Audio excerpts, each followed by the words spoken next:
Selamat datang di channel Ko Tutorial, channel yang semoga bisa membantu permasalahan kalian. Nah, di video kali ini Ko Tutorial akan beritahu kalian bagaimana cara merubah bahasa di game Tower of Fantasy guys, yang ada di laptop atau komputer.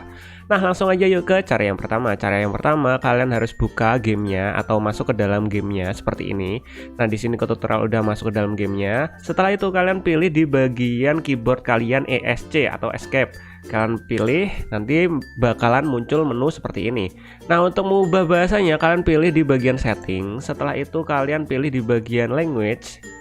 Nah, di bagian language ini kalian ubah bahasanya yang game text language ini menjadi bahasa Indonesia. Ini kan Inggris, kalian pilih. Setelah itu kalian pilih di bahasa Indonesia. Nah, nanti akan muncul seperti ini. Saat bahasa digunakan, kamu perlu mulai ulang klien atau berpindah area agar jumlah aset bisa diterapkan. Kita pilih OK. Nah, ini kalian udah bisa lihat dari sini aja sudah berubah dari pengaturan bahasa yang tadinya setting, dan di sini yang tadinya language jadinya bahasa. Nah, ini kita keluar dari sini dulu, kita keluar. Nah, setelah itu ini kita close. Ini kalian bisa lihat bahasanya juga berubah.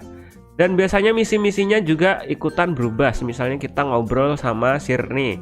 Nah, ini juga kalian bisa lihat ini bahasanya bahasa Indonesia. Jadi kaulah yang mereka selamatkan dari luar. Nah, ini kita langsung aja skip ya.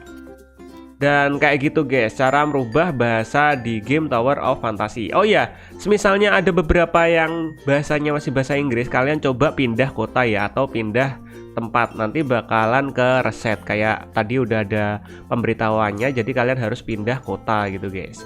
Dan di sini Ko Tutorial bakalan lanjut main, dan kalau bahasanya diubah itu jadi enak, jadi kalian nggak perlu capek-capek mentranslatekan atau bingung lagi. Dan mungkin sama segini aja videonya Ko Tutorial. Jika kalian ada pertanyaan atau mungkin ingin request tentang video tutorial lainnya, kalian bisa komentar di bagian bawah video ini. Semoga video ini dapat membantu kalian. See you di next video, bye bye.